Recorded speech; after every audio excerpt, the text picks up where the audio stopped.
Hola, muy buenas noches, bienvenidos al programa de la participación ciudadana en el que ustedes preguntan y el gobierno responde. Participa, la urna está abierta.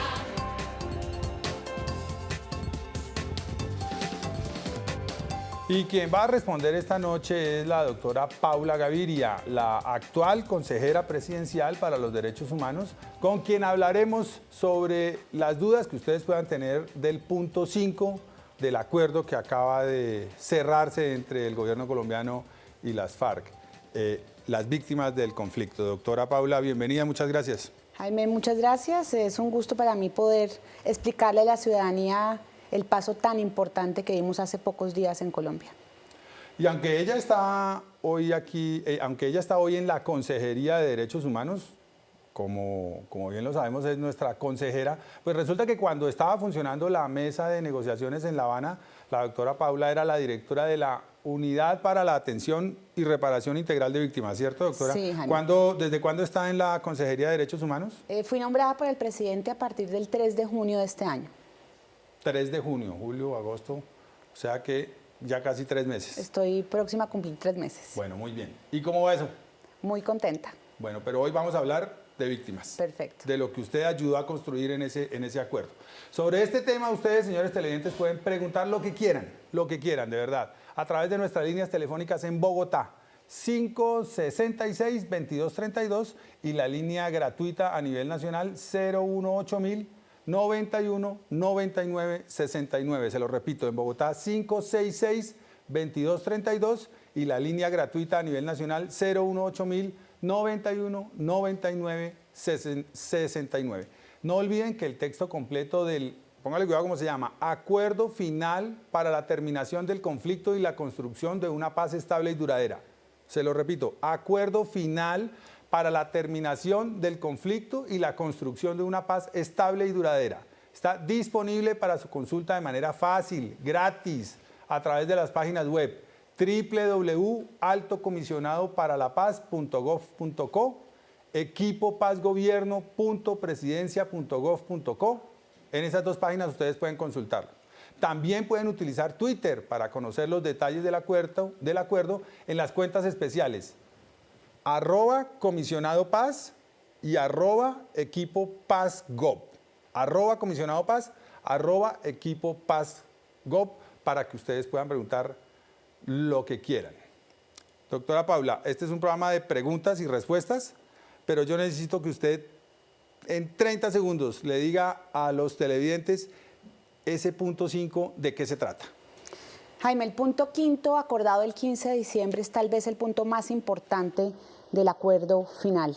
Es el que pone en el centro a las víctimas del conflicto, donde se plantea un sistema integral de verdad, justicia, reparación y no repetición, y se suscriben unos importantes compromisos con los derechos humanos para que nunca más en Colombia tengamos tanto sufrimiento y tanto dolor. Dentro del mecanismo del sistema hay un énfasis en el tema de verdad, un énfasis importante en el tema de justicia, una jurisdicción especial para la paz, un énfasis en las medidas de reparación para la construcción de la paz y, por supuesto, unas líneas de compromiso con la no repetición. Desarrollemos esos temas a través de las preguntas de los televidentes, ¿le parece? Perfecto, Jaime. La primera pregunta nos la tiene el señor Carlos Eduardo Parra para que todos la escuchemos. ¿Qué quiere decir justicia transicional? Participa, la urna está abierta. Bueno, doctora Paula, ¿qué quiere decir justicia transicional? Aquí toca hacer pedagogía desde el principio. Justicia transicional es la manera que encuentran los estados para satisfacer al máximo los derechos de las víctimas, pero igualmente ofrecer unas garantías para que quienes están en un conflicto con el Estado, un conflicto armado o en la transición de una dictadura a la democracia, puedan tener un proceso y unas posibilidades de reincorporarse a la vida civil. Es satisfacer al máximo los derechos de las víctimas, sopesar esa aspiración de todos los seres humanos que es la paz, la preservación de la dignidad, de la vida y obviamente la justicia. ¿Transicional tiene que ver con que es temporal? Es temporal y busca un arreglo que permita precisamente combinar una serie de mecanismos de verdad, de reparación, de justicia, de no repetición, con la posibilidad de garantizar esa reintegración de las personas que en este caso estuvieron en armas como las FARC. Bueno, muy bien. Queda claro entonces ya que es justicia transicional, que no es una justicia que se va a quedar para siempre. Claro que no. Bien. Vamos ahora con el señor Elías Cardoso, que también tiene una inquietud sobre el punto 5 del acuerdo logrado en La Habana. ¿Se va a lograr justicia con este acuerdo? Participa, la urna está abierta. La pregunta del millón, que a muchos colombianos les causa curiosidad, porque no creo que haya una respuesta definitiva, pero ¿qué podemos decirle al señor Cardoso? Pues hoy pasó una cosa muy importante para el proceso de paz en Colombia, Jaime, y fue que se pronunció la fiscal de la Corte Penal Internacional sobre el acuerdo final. Y ella pone el énfasis en que el acuerdo es un acuerdo que garantiza justicia, que satisface los derechos de las víctimas. Esto nos lo han dicho muchos expertos internacionales. Es el primer acuerdo de todos los que se han hecho en historias de dictaduras a democracias, de conflictos a paz, que realmente pone en el centro a las víctimas y garantiza que no haya impunidad. La justicia en este caso está prevista a través de una jurisdicción especial, pero sobre todo de un sistema integral. Para las víctimas no solamente es el tema del cumplimiento de unas sanciones, del pago, digamos, de unas condenas por una investigación, por, digamos, un proceso de rendición de cuentas, sino también es qué tanta verdad podemos obtener, qué tanta reparación podemos obtener. Y la señora fiscal de la Corte Penal Internacional dice: celebro, felicito a la mesa de conversaciones, al gobierno colombiano, porque este acuerdo es un acuerdo de justicia. Escuchaba la frase de que la idea era lograr el máximo de justicia. No se alcanzará la totalidad de la justicia, pero sí el acuerdo va dirigido a encontrar, brindar la mayor cantidad de justicia posible. Claro. ¿A eso está enfocado o no? El Estado tiene una obligación y tiene el deber de investigar. Y en este caso está claro ese deber de investigar a través de esta jurisdicción especial que tiene una serie, digamos, de mecanismos que garantizan diferentes entradas, en donde claramente lo que se busca es incentivar el cumplimiento al máximo de los derechos de las víctimas. Entre más y mejor se comporte quien está en este proceso con esas obligaciones frente a la verdad, frente a la reparación, mejor le va en el tratamiento que recibe. Y eso es muy importante porque genera una serie de incentivos para favorecer al máximo los derechos de las víctimas. Tenemos una llamada desde Florencia, en Caquetá. Don Rafael, buenas noches, bienvenido. Sí, buenas noches. ¿Qué pregunta tiene, don Rafael? No, la pregunta no es pregunta, es para hacerle un aporte a la doctora Paula Gaviria, ya que ella está muy cerca a mi querido presidente Juan Manuel Santos, y es que yo miro aquí en el departamento del Caquetá y en el Putumayo y en el campo, que la gente está muy desconcertada con respecto a un pago que se le va a hacer a los guerrilleros del 90% del salario mínimo. Entonces, a mí me gustaría que el gobierno nacional hiciera un balance y le dijera al pueblo cuántos paramilitares fue que el gobierno del doctor Uribe también les pagó y que eso quedó en el limbo porque no supimos cuántos fueron. Entonces, la gente sí está preocupada ahora porque se le va a pagar a los guerrilleros, pero nunca se preocupó en el gobierno del doctor Álvaro Uribe, el Gandhi colombiano. Vale, don Rafael, muchas gracias. ¿Cuáles fueron los costos qué costó esa transacción que se hizo con los paramilitares? Vale, muy bien, muchas gracias. ¿Qué podemos decirle a don Rafael? Porque, pues, sí, es un planteamiento interesante. Sí, es entendible, la gente lo pregunta, y el otro día oía de una manera muy pedagógica explicar a la persona que estuvo a cargo del proceso de reintegración mucho tiempo y que es plenipotenciario, negociador en La Habana, el doctor Frank Perl. Él explicaba que los montos que quedaron en el acuerdo final, si los comparamos con los que se entregaron en su momento a las personas que estuvieron en el proceso de justicia y paz, son inclusive menores. Inclusive hay gente que también pregunta, ¿por qué les vamos a dar a ellos unos beneficios y tanta gente en Colombia que necesita? Por ejemplo, las víctimas.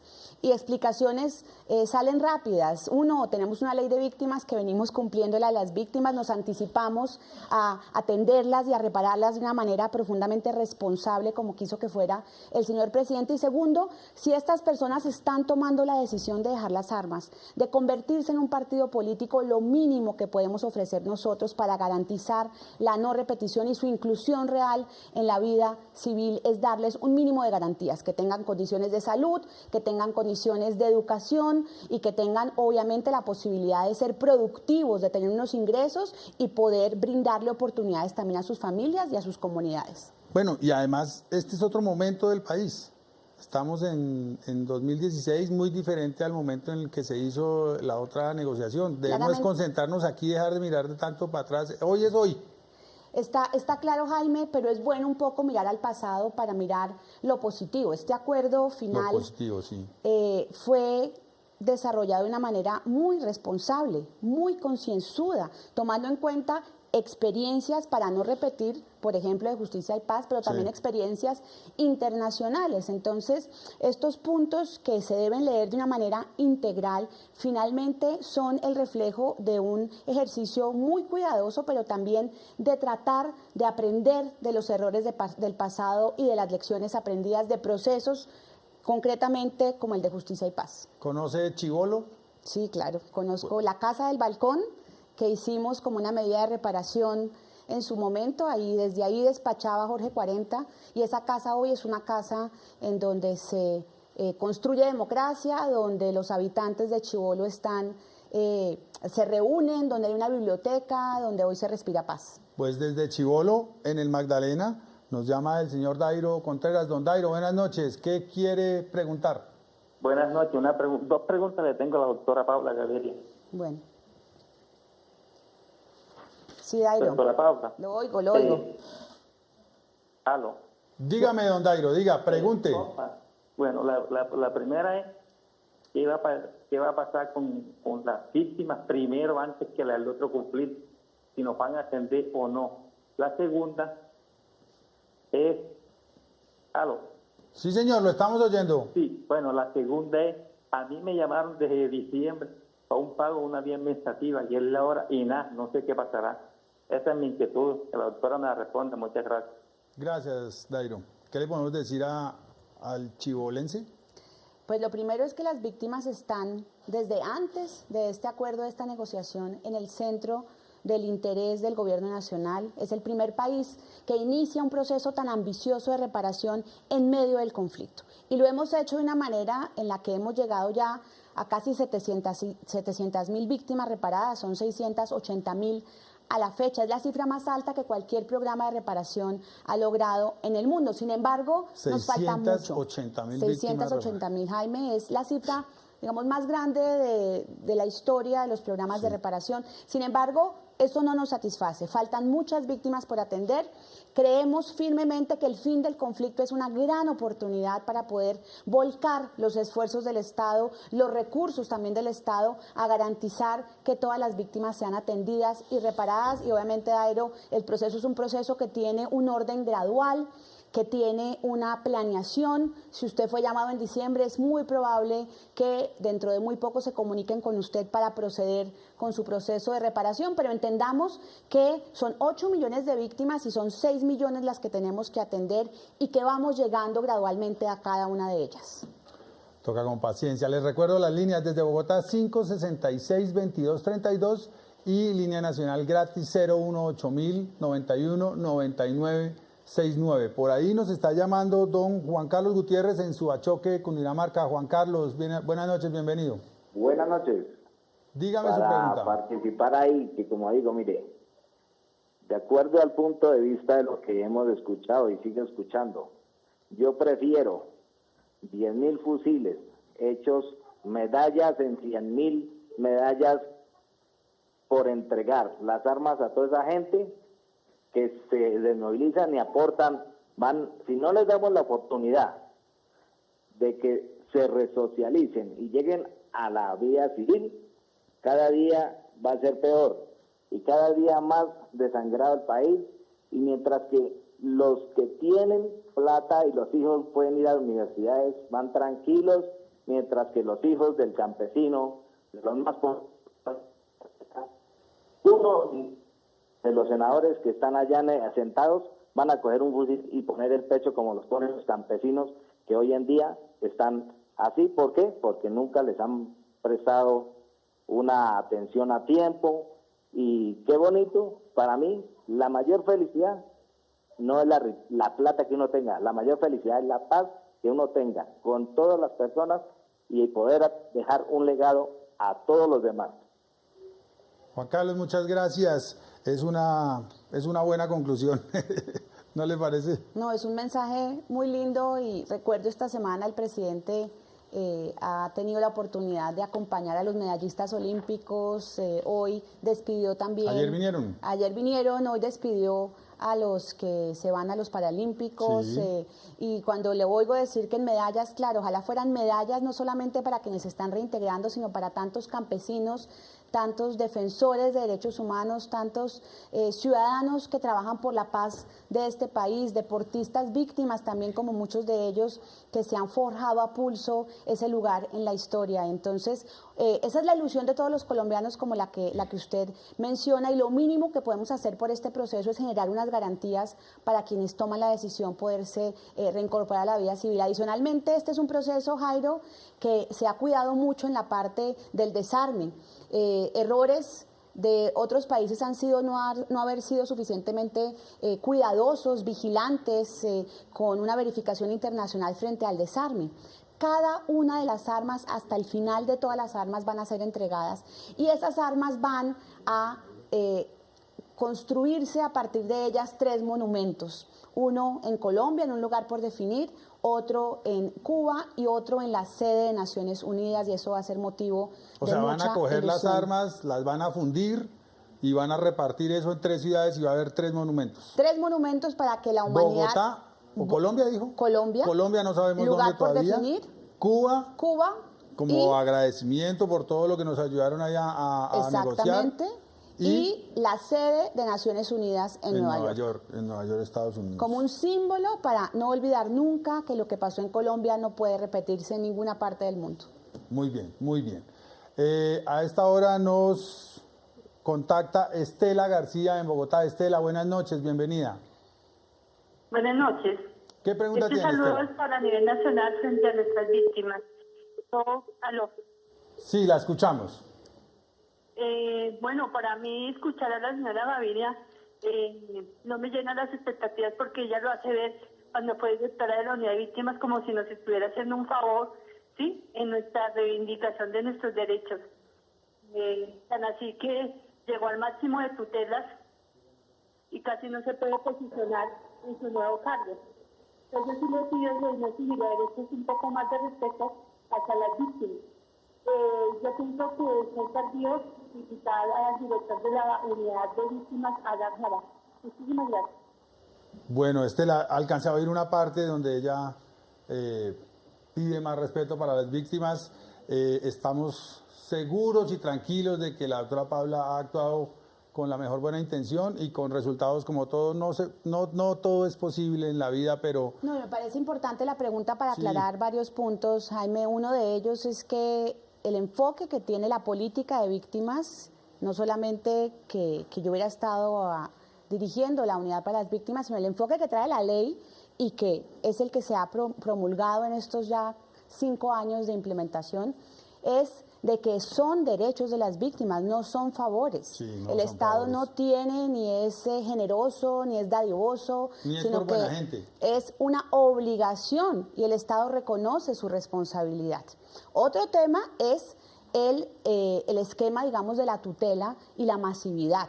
Lo que pasa en la unidad para las víctimas es una situación bastante delicada en términos de el uso que se le da a la tutela. Lo que explicábamos hace poco es, estudios de la Agencia de Defensa del Estado demuestran que el 70% de esas personas que presentan la tutela necesariamente no son las que más lo necesitan. Y es un llamado también importante a ser solidarios con quienes realmente lo necesitan, porque se satura el sistema, no se puede cumplir con las obligaciones respecto a los más vulnerables, y lo que tenemos son funcionarios con un montón, digamos, de tutelas encima que no tienen cómo cumplir con sus obligaciones. Entonces, creo que el punto aquí más importante es que se trata de derechos, y que se trata de derechos que han sido violados a un número muy grande de colombianos. Esto es un número que no tiene ningún país del mundo, y es un desafío descomunal para el Estado colombiano realmente atender y satisfacer los derechos de cada una de las víctimas que ha dejado el conflicto. Doctora, usted que estuvo ahí cerca de eso, en el punto 5, ¿usted qué cree que es lo más importante que hay para las víctimas del conflicto en Colombia? ¿Cuál cree que es el mayor logro de ese punto número 5?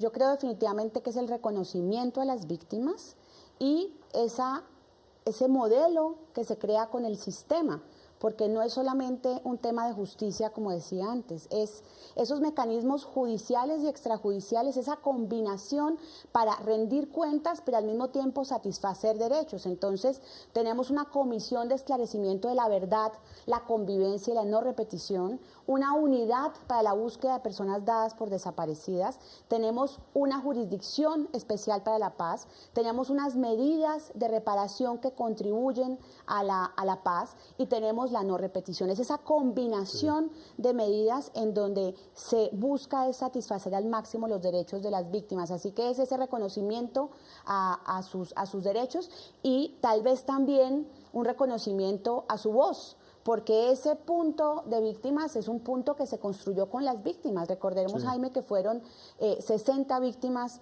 a la mesa de conversaciones, que fueron escuchadas por ambas partes, y con base a La Habana en 5 momentos, y que con base en esos testimonios, en esas propuestas, además de todas las que se escucharon en Colombia, es que la mesa de conversaciones también construye y, digamos, termina con este punto 5 de víctimas el 15 de diciembre del 2015. A las 7:22 vamos a Barranquilla. Allí está nuestro televidente Carlos Ortegón. Carlos, buenas noches, bienvenido.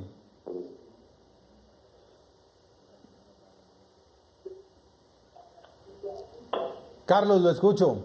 Te estoy escuchando, sí. ¿Qué quiere preguntar, Carlos? Pues yo le quiero preguntar a la doctora Paola lo siguiente. ¿Por qué los acuerdos de La Habana no quedaron plasmados? Sí, ¿por qué los acuerdos de La Habana? Yo le quiero preguntar a la doctora Paola, ¿por qué en los acuerdos de La Habana no quedaron plasmados la entrega de los niños menores de edad que están en las filas de la FARC? 1. 2. ¿De qué manera? Sí, señor, lo estoy oyendo. 2. Sí. Segundo, ¿de qué manera la FARC van a reparar con su patrimonio a las víctimas del conflicto? Sí, porque normalmente es el Estado lo que le ha tocado indemnizar a las víctimas patrimonialmente, pero nosotros, para nadie es oculto que la FARC tiene una fortuna tanto aquí en nuestra patria como en el exterior, así de que ellos también deberían de indemnizar a las víctimas del conflicto armado. Muy bien, Carlos, muchas gracias. Puntualmente, la primera inquietud de Carlos sobre los niños. Sí, hay un acuerdo que se suscribió el 15 de mayo, el acuerdo comunicado número 70, donde se adquiere un compromiso con la salida de todos los niños y jóvenes que hacen parte de las filas de las FARC. Explicaba también hace unos días el jefe negociador que esa medida, digamos, inmediata, humanitaria, de la salida de estos menores antes de la firma del acuerdo final, pues no se ha dado. Sin embargo, en el acuerdo final, en el mecanismo que se crea para la implementación de los acuerdos, una comisión de verificación e implementación y solución de diferencias para los acuerdos, que va a estar vigente varios años, se le da la tarea de que diseñe ese programa de respuesta de atención, de reintegración de estos niños y niñas, y esa comisión tendrá la tarea prioritaria de garantizar que en un tiempo muy rápido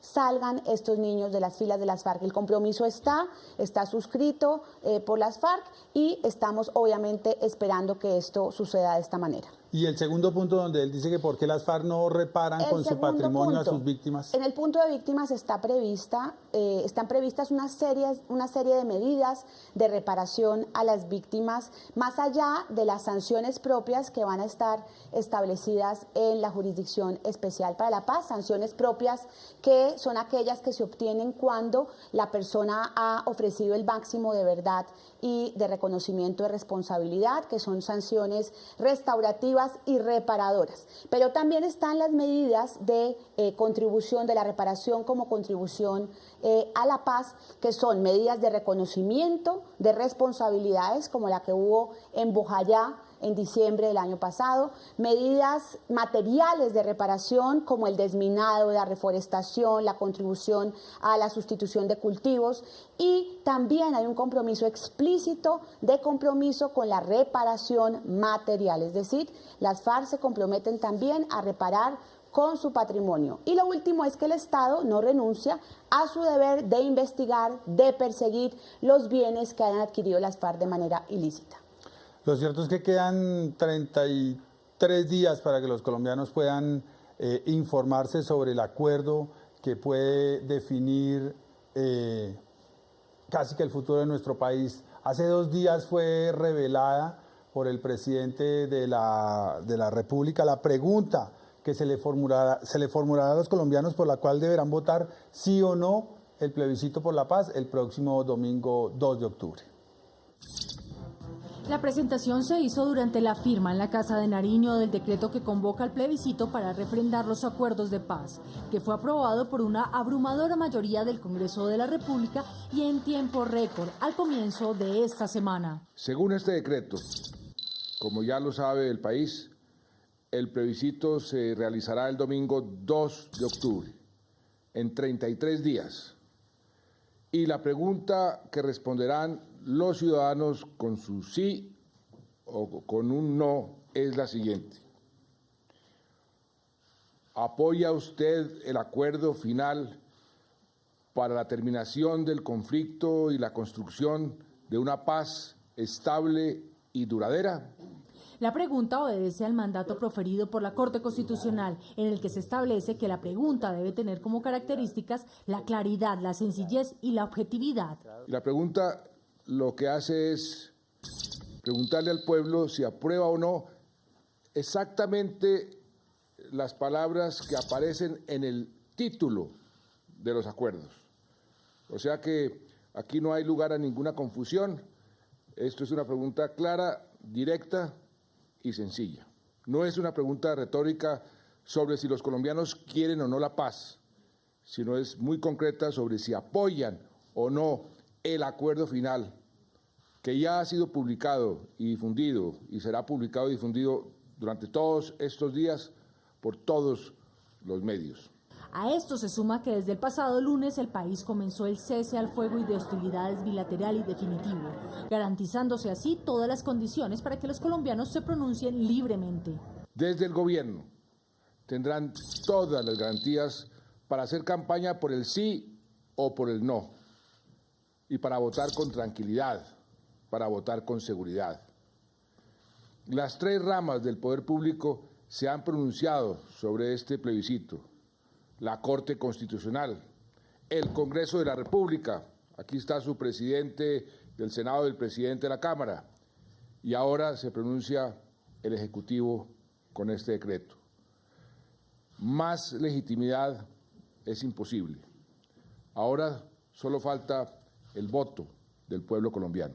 Se espera que a través de este mecanismo todos los ciudadanos den un sí a este acuerdo para enterrar definitivamente medio siglo de guerra y comenzar la era de la paz.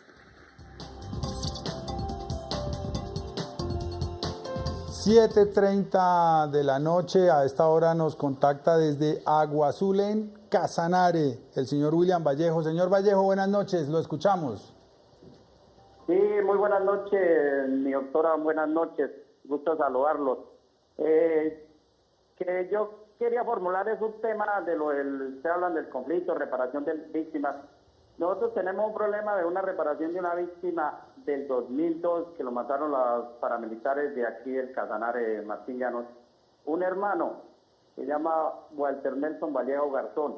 Nosotros, los hermanos, los amigos que mataron en junta con él ya hace tiempo, el gobierno lo reparó.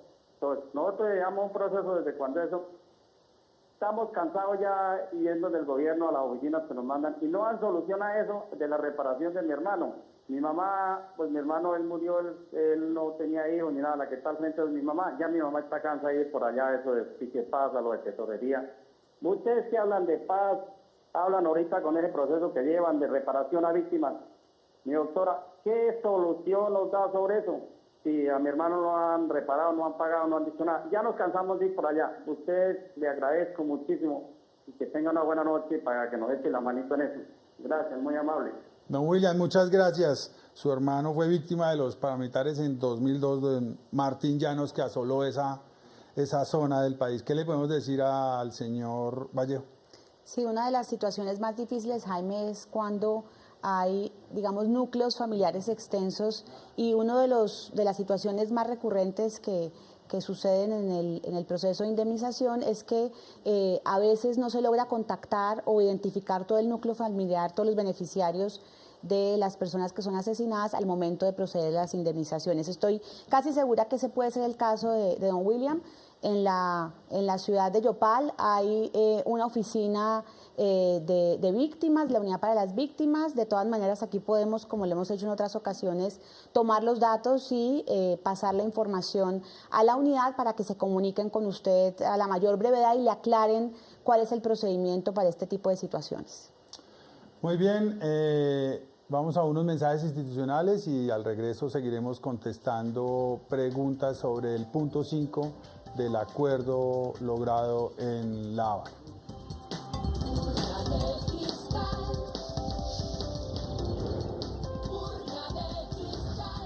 7:33 de la noche, seguimos en El Gobierno Responde, nos comunicamos con Mari Alzate en Bugalagrande, en Valle. Mari, buenas noches, la escuchamos. Sí, buenas noches. Mi pregunta es muy puntual para la doctora Paula Gaviria. Siga. Mi pregunta es la siguiente. Ahorita con lo de la indemnización, yo quiero saber si la indemnización va a ser individual o va a ser por grupo o núcleo familiar. Muchas gracias, Mari. Expliquemos un poco cómo va a ser ese mecanismo, doctora Paula. Sí, el mecanismo es el que se tiene ya en la ley de víctimas. La indemnización puede ser individual o colectiva y dependiendo del hecho victimizante se hace al núcleo familiar o a los beneficiarios de la víctima directa en el caso, por ejemplo, del secuestro cuando la persona es liberada. Entonces, en el caso del desplazamiento, esa indemnización se hace al hogar que fue desplazado. Y en los demás casos, homicidio, el caso de la persona que llamó, a los beneficiarios de la persona que fue asesinada, para hablar en concreto de ese caso, o personas desaparecidas, a sus familiares. También existe, como decía, la reparación colectiva. Es cuando comunidades, grupos sociales, grupos políticos fueron afectados por el conflicto.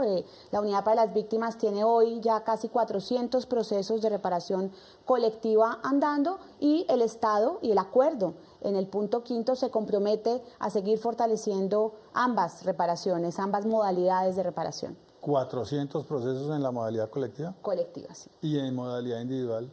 Los 680.000 que ya lleva la unidad y obviamente toda la ruta de reparación de las personas que están en proceso de ser indemnizadas. María Jaraba nos contacta desde Villa María en Caldas. María, buenas noches. ¿Qué pregunta tiene? Muy buenas noches. Doctora, tengo como dos preguntitas por hacerles. Es sobre la amnistía. Sí, señora, Pues, diga. Mi pregunta es la siguiente. ¿Por qué, cómo el señor presidente les da amnistía a la guerrilla? Si yo pues hasta donde tengo yo conocimiento, la amnistía generalmente se le dan a determinados tipos de delitos políticos, ¿sí? ¿Y qué ocurrió? Que él les cedió a ellos la amnistía. ¿Y qué pasó con eso? De que la guerrilla ahí logró la extinción de toda responsabilidad y sus antecedentes, bien sea civil o penal. Y con eso esa puede ir más allá del perdón y convertirse en una vía de impunidad, ¿sí? Viendo de que ellos tienen muchos delitos de lesa humanidad.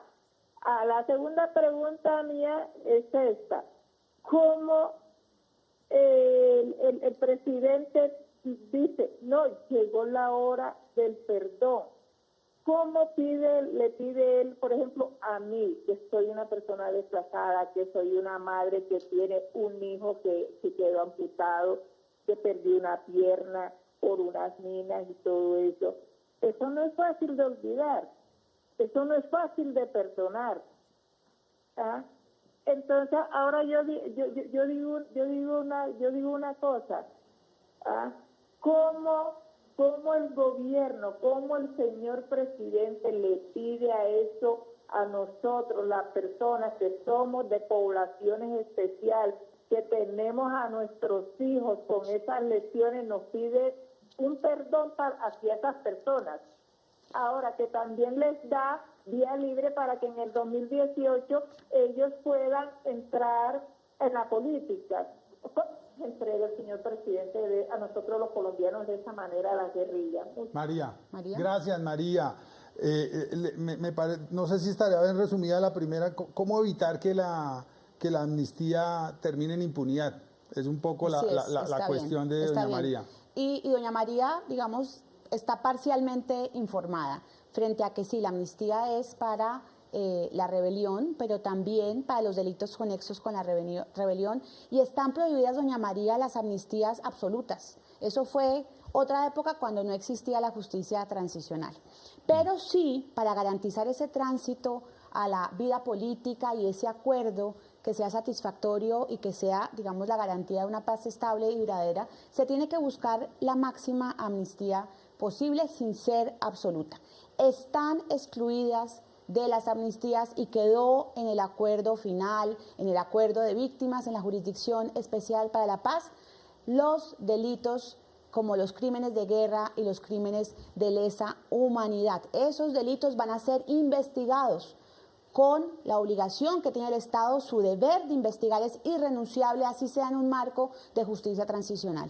Eso es lo que quedó acordado en el punto de justicia, doña María, no va a haber impunidad, esos delitos van a pagarse con una serie de sanciones como quedó establecido allí. Y lo segundo. Lo del perdón. María, los que tenemos que pedirle perdón somos nosotros a usted. Eso nunca le debe haber pasado ni a usted ni a su familia. Cuando el presidente habla de ese perdón, es otro tipo de perdón. Nunca el perdón que tenemos que pedirle a personas como usted. Al contrario, ustedes han sido profundamente generosos y generosas porque han mantenido la esperanza a pesar de tanto sufrimiento. Y nosotros como Estado tenemos la obligación de atenderlos y de repararlos, y obviamente me interesaría mucho poder entrar en contacto con usted, remitir obviamente toda su información a la Unidad para las Víctimas, porque ahora es sobre todo el momento para reforzar nuestra atención y nuestra respuesta como Estado, sobre todo a personas como usted que están en una condición también de discapacidad, como usted relata. Bueno, muy bien. Nos comunicamos con Javier Rico en Facatativá, Cundinamarca. Javier, buenas noches. ¿Qué quiere preguntar? Buenas noches, muchas gracias y felicitarlos por el programa. Bueno, rápidamente, mire, nosotros somos fieles testigos, manejamos una fundación aquí en la ciudad y mire que créame que en todo el país nos han llegado personas desplazadas, personas que han sufrido directamente el conflicto, y tamaña sorpresa que le tenemos a ustedes ahí. Prepararon un tema para la paz, lo prepararon, un video aquí en la ciudad Facatativá, en el Parque Arqueológico Piedras del Turno, nuestro símbolo. Eso lo tiene el doctor Rafael Pablo hace 2 meses. Pero la idea, ¿cuál es? Entrar en contacto con el doctor Rafael Pablo para ver qué opina de lo que se le envió a la presidencia hace un mes. Lo dejamos allá el video, pero quisiéramos estar en contacto con él directamente e invitarlo a que conozca todo lo que se está haciendo con las personas desplazadas y que han sufrido las víctimas del conflicto aquí en esta ciudad, que han llegado de todo el país. Quisiéramos que miraran esa experiencia de las mismas personas afectadas haciendo un video para la paz. No sé cómo pudiéramos entrar en contacto con la funcionaria de Derechos Humanos, que no se nos pierda este enlace y poder hablar con el doctor Rafael Pardo y mostrarle las experiencias extraordinarias que hemos tenido aquí en la Fundación. Vale, Javier, muchas gracias. Bueno, con el doctor Pardo, pues podemos comunicarnos en el conmutador de Palacio y con la doctora, Sí. ¿cómo podrían hacerse? No, yo me encargo de reactivar De hacerle el link. ese contacto. Experiencias como esas son las que claramente nosotros necesitamos que se multipliquen con el acuerdo final y con la construcción de la paz. Lo que empieza ahora realmente es, digamos, un proceso muy fuerte de solidaridad, de respuestas, de colaboración entre todos los colombianos, y ese mensaje que usted dice que las víctimas en Facatativá, entiendo, están dando a favor de la paz, claramente nos interesa conocerlo. Entonces, ¿Y cómo? ¿Algún mail o...? hacemos ese contacto ahorita, no sé, tenemos la posibilidad Sí, de tomar los datos sí. de Javier. Mañana le mandamos un correo electrónico y empezamos a conversar para poder conocer esa experiencia tan valiosa. Entonces, Javier y los otros oyentes que no quedaron satisfechos con la respuesta, televidentes que no quedaron satisfechos con la respuesta, lo que quieran, por favor, comuníquense al número donde se comunicaron y nos dejan un nombre y un correo electrónico para poder enviárselo a la consejera de Derechos Humanos, y ella se compromete aquí con nosotros y con ustedes a responder sus inquietudes en un término prudencial. Estamos en Sí, eso, ¿verdad? señor, esa es la idea. Bien. Vamos con una pregunta que nos hace desde Bogotá la señora Cindy Celis. Y mi pregunta es, ¿quién le va a garantizar a los colombianos que lo sucedido con las FARC no vuelva a ocurrir? Participa, la urna está abierta. Esta duda es de Cindy y de 40 millones de personas. Sí. ¿Cómo cómo se puede garantizar que eso no...? Sí, lo primero es que esto es un compromiso de todos los colombianos. De todos. La indiferencia, la pasividad frente a lo que pasó en Colombia tiene que ser cosa del pasado. Depende de todos también ser solidarios con quienes fueron afectados por el conflicto y garantizar condiciones también para que esas vulnerabilidades no vuelvan a estar. Pero sobre todo, obviamente, cumplir con los acuerdos. Los acuerdos están hechos para garantizar la no repetición, sobre todo el punto 3, que es el punto del fin del conflicto, que es el punto de lo que se conoce como la entrega, el DDR, que se conoce también como la manera de garantizar esos compromisos de quienes dejan las armas, y obviamente la verificación. Como decíamos antes, el punto 6, que fue el último punto, Sí. es un punto dedicado a ese monitoreo. Eso no queda nada sin cubrir en términos de la supervisión de cómo va a ser esta desmovilización y esta reintegración a la vida civil. Pero no va a ser suficiente la reintegración, insisto, tiene que haber un pacto ciudadano y un compromiso absoluto de todos y cada uno de los colombianos por buscar que esto nunca, jamás se repita. Una cultura de respeto por el otro, de respeto por los derechos humanos, de igualdad, de inclusión, de garantizar que haya justicia también ordinaria, que se activen y se fortalezcan los mecanismos de resolución pacífica de conflictos. Tantas posibilidades que el acuerdo también prevé para fortalecer la convivencia entre los colombianos, para que nunca más sean las armas ni la violencia la manera de resolver las diferencias entre nosotros. Sí, así es. Vamos a Chía, Cundinamarca. Está don Luis Castañeda. Don Luis, ¿está con nosotros? Sí, señor. Don Luis, buenas noches. ¿Qué quiere preguntarle a la doctora Paula? Sí, señor, buenas noches. Adelante. Mi pregunta es la siguiente, es que ¿por qué el gobierno no exige a la guerrilla la indemnización a las personas, a las víctimas, con toda la plata que la guerrilla tiene, que tiene mucha más plata que el Estado, y lo tenemos que pagar las personas de bajos recursos con los impuestos. Don Luis, gracias. Es una pregunta reiterada. Mire que ahí siguen Sí, de otra forma preguntando lo mismo. La segunda vez, sí. Lo primero es que, según la justicia transicional, la reparación, la indemnización en concreto, le corresponde a quien causó el daño en primer lugar. El Estado colombiano, ¿qué decidió con la ley de víctimas? Decidió no esperar el fin del conflicto, no esperar a quienes que causaron los daños fueran los que indemnizaran, sino decidió hacer un programa administrativo muy ambicioso de reparación.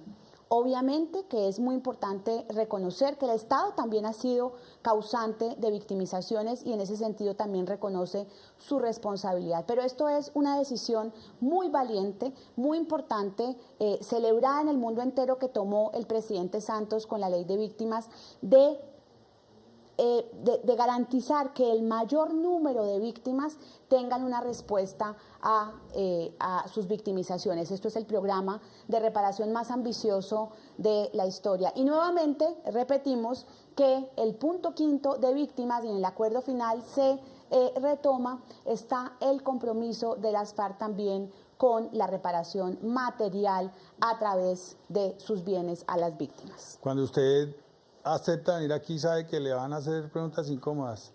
Pues yo creo que hay que explicarle a la ciudadanía de qué se trata esto, porque si no entendemos no nos podemos comprometer con lo que se requiere. Este es un momento de cambio y de compromiso absoluto. Entonces, me encanta poder explicar esas dudas que tienen muchos colombianos. Es una buena oportunidad para el gobierno y es una buena oportunidad para los ciudadanos este espacio que en este momento aprovecha don Jorge Pineda en Manizales, en Caldas. Don Jorge, buenas noches.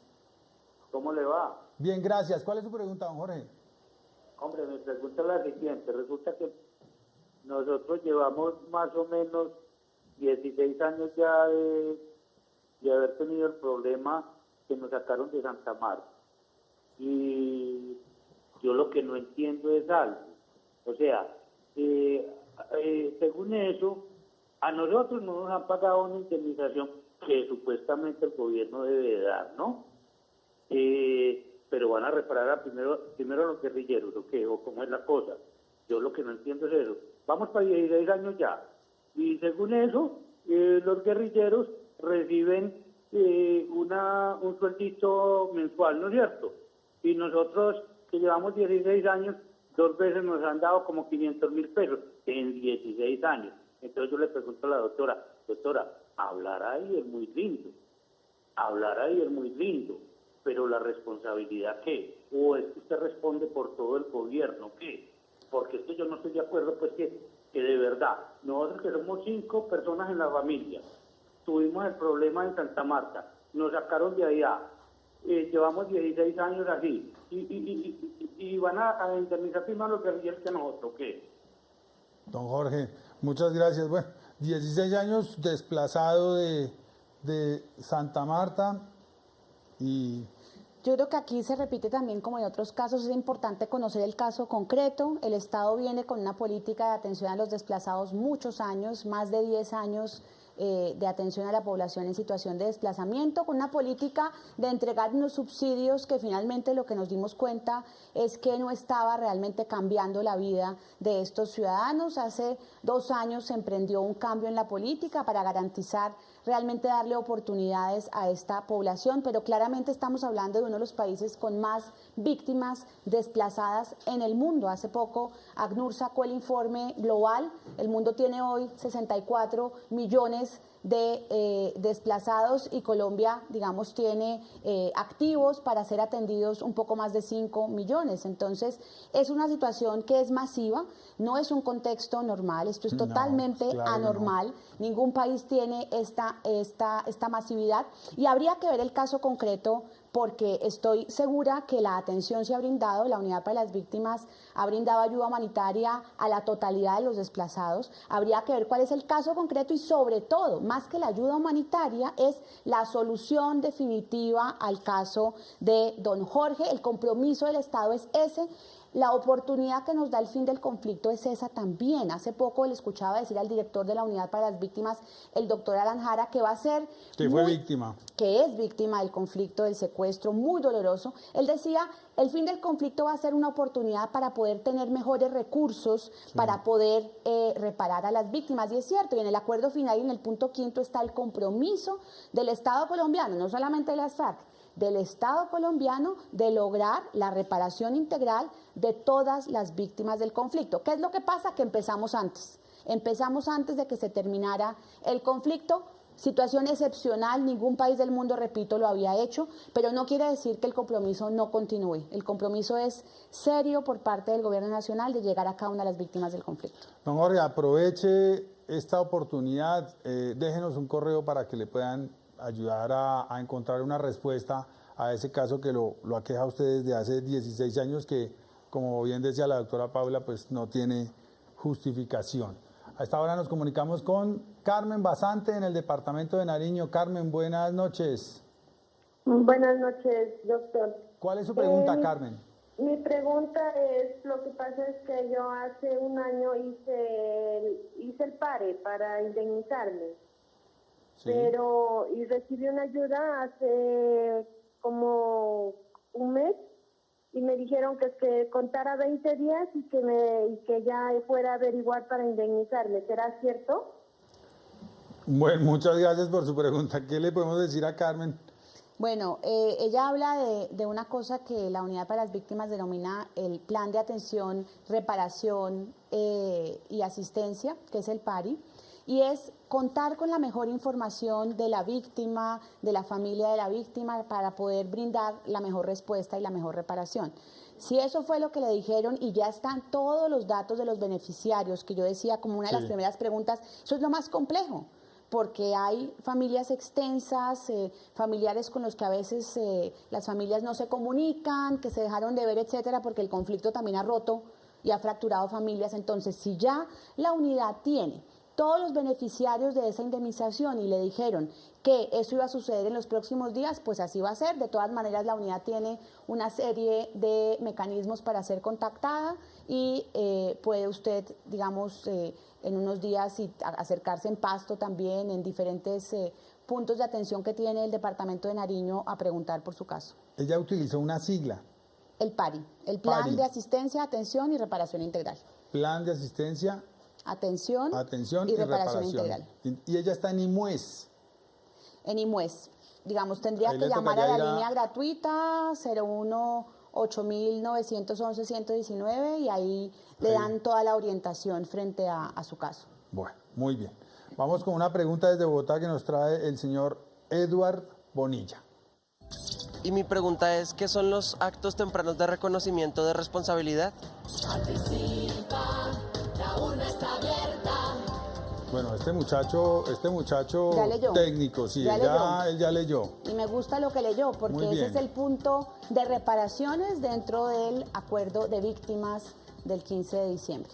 Esos actos son una manera de quienes han cometido delitos, quienes han causado víctimas, hagan un ofrecimiento y un reconocimiento de responsabilidades ante sus víctimas. Es una manera también de legitimarse, en el caso de las FARC, en su proceso y en su voluntad realmente de reincorporarse a la vida civil. Es el caso concreto para poderlo visualizar de el acto que se hizo en diciembre del año pasado en Bojayá. Las FARC, acompañadas por el Gobierno Nacional y por unos garantes, van y se reúnen con la comunidad en un acto simbólico, solemne, respetuoso de las víctimas, inclusive construido y pensado por las mismas víctimas, hacen el reconocimiento de responsabilidad genuino, donde se arrepienten y lamentan lo ocurrido con las más de 100 víctimas de Bojayá. Eso es lo que esperamos suceda muchas veces, y no solamente con las FARC, sino con otros autores de delitos graves contra las víctimas. Alcanzamos un par de preguntas de pronto con Salomón Cortés en Bogotá. Salomón, buenas noches. Muy buenas noches. Lo que pasa es que yo soy víctima del conflicto armado. Sí, señor. ¿Sí? Del conflicto armado en el Cauca. Yo fui desplazado allá con la familia y todo. Ahorita estoy solo, prácticamente solo.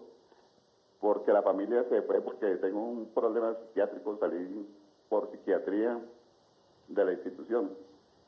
Resulta que yo ya llevo desde Acción Social fue el que me atendió el caso, todo, yo estaba con la familia, pero nunca me dieron, por un lado, a nosotros nos dijeron que nos iban a dar psicología y nos iban a dar unas terapias.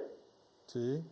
A nosotros nunca nos dieron terapias por lo de tratamiento, que nos iban a ayudar para la universidad, tampoco en la universidad es nada para los hijos, no nos han apoyado en nada, ni nada. ¿Usted está en Bogotá, Salomón? ¿Cómo? ¿Usted está en Bogotá? Bogotá, sí. ¿Y su familia está en Cauca? No, la familia toda la desplazaron aquí a Bogotá y todo, pero ya ahorita quedamos separados de la familia, yo estoy solo, viviendo solo, me atienden otras personas que son las que me están dando el apoyo psicológico y todo. Entonces la unidad de víctimas nos dijeron que nos iban a apoyar en ese sentido y nunca nos ha apoyado. Bueno, Salomón, muchas gracias. Ese es uno de los desafíos más grandes que tiene ahora el posconflicto, es la salud mental de los colombianos y la salud emocional, porque no solamente es la posibilidad de tener algún tipo de enfermedad, sino el sufrimiento mismo es una carga que no tendría que sufrir ningún colombiano. Y el caso que nos cuenta don Salomón, pues lo lamento muchísimo, tenemos la obligación como Estado de atenderlo. En la unidad para las víctimas se han atendido ya y con el Ministerio de Salud más de 300.000 personas en su salud emocional. Hemos detectado que son más de 3 millones las personas víctimas del conflicto que requerirían algún tipo de atención psicológica, de acompañamiento psicosocial, pero cuando ya se trata de casos de psiquiatría, es muy importante que sean atendidos por el sistema de salud y por eso este es uno de los casos que de todas las llamadas de hoy me parece más importante para tomar los datos. Don Salomón, me interesa mucho, ya que está en Bogotá, tenemos la posibilidad de mirar con alcaldía y con la unidad para las víctimas y Secretaría de Salud cómo acompañamos su situación. Doble tragedia, uno desplazado y dos separado de su familia. Y obviamente eso lleva a unas secuelas de sufrimiento que pueden derivar en unas afectaciones psicológicas más agudas. Hombre, Salomón, aproveche esa oportunidad, déjenos su mail para que podamos, para que la Consejería de Derechos Humanos, la doctora Paula, que tiene contactos, pueda ayudar a encontrar una solución a ese problema. En 2015, específicamente el 15 de diciembre, como lo apuntó Paula Gaviria, las delegaciones del Gobierno Nacional y las Fuerzas Armadas, las FARC, anunciaron desde el Salón de Protocolo del Laguito en La Habana, Cuba, la firma del acuerdo sobre las víctimas del conflicto, sistema integral de verdad, justicia, reparación y no repetición, incluyendo la Jurisdicción Especial para la Paz y compromiso sobre derechos humanos. Tras 1 año y medio de discusión, los negociadores presentaron el sistema que permitirá resarcir los derechos de las víctimas. Este proceso, como hasta ahora no se ha hecho en ningún otro proceso en el mundo, pone a las víctimas en el centro de la solución. Y lo hicimos por 2 razones.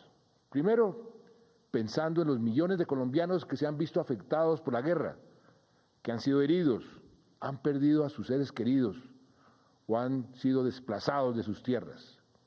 Y segundo, pensando en las víctimas del futuro, porque la razón esencial de este proceso es que no haya más víctimas. Por lo que el acuerdo contempla un sistema integral de verdad, justicia, reparación y no repetición, y un compromiso con la promoción, el respeto y la garantía de los derechos humanos.